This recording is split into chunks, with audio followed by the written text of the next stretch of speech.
Welcome to Books on Point. As artificial intelligence seizes all aspects of human life, there's a fundamental shift in the way in which humans are thinking of and doing things. UJ Vice Chancellor Professor Tshilidzi Marwala co-authored a new book titled Artificial Intelligence in Economics and Finance Theories.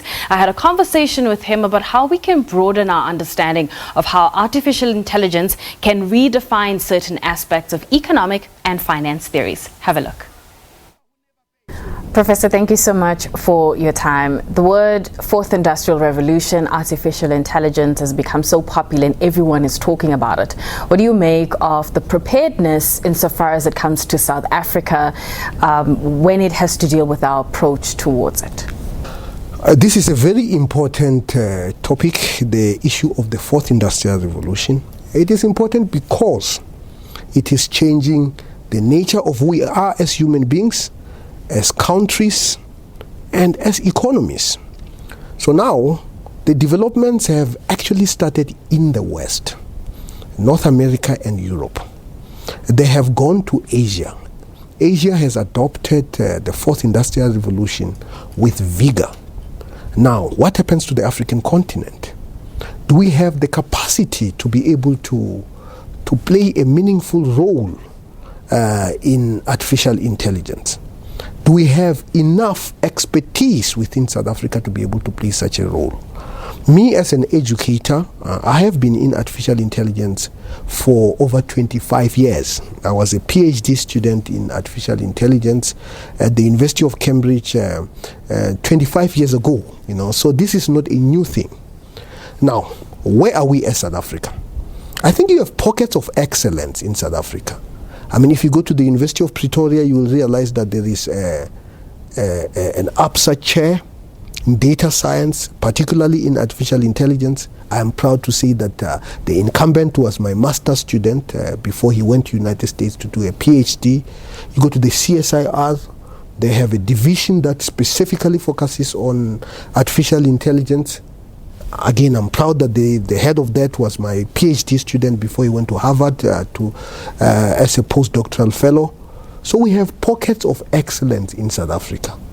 What we ought to do is to make artificial intelligence work for us. So how do we introduce young people to concepts such as artificial intelligence? Do we take the approach as we do with entrepreneurship and start it at a high school level or perhaps even at a primary school level? What are your thoughts on that? There is a big electronics company called Sony. It's a Japanese electronic company. It was founded by two people.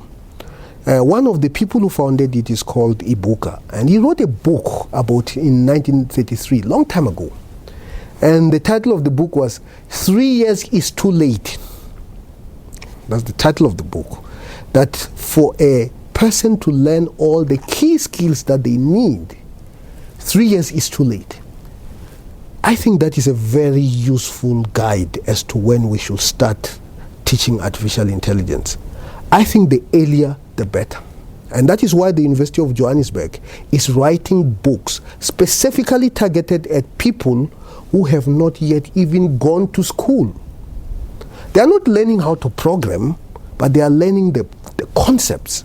And when the concepts come, whether they are in school, primary school, or high school, or university, they are already embedded in their minds. So the earlier, the better.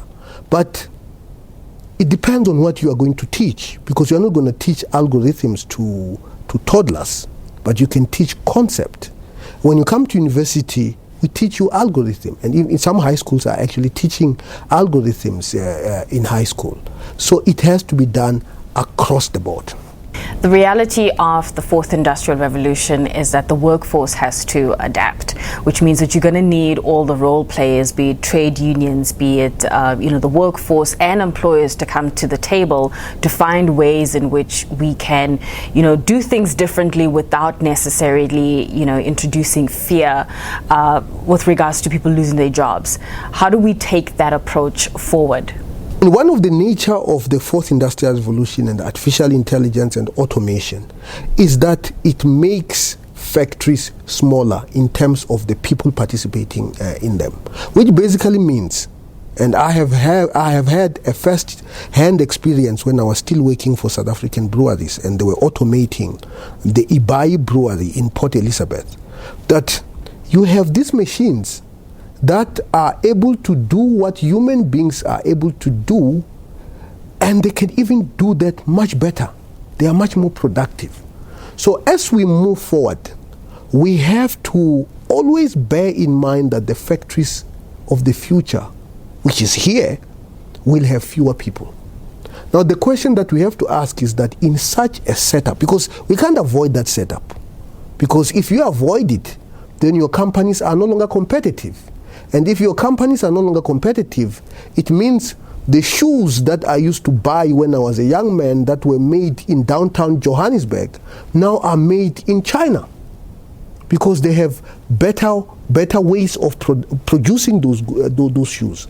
So we have to adopt these new ways of production. But we have to also think about what happens to the workers. What do we do about it? Is the issue of universal basic income relevant? How are we going to mobilize it if another unintended consequence of the drive towards automation might actually be the reduction in personal tax? Because if you have fewer people, then you collect fewer taxes. What are we going to do?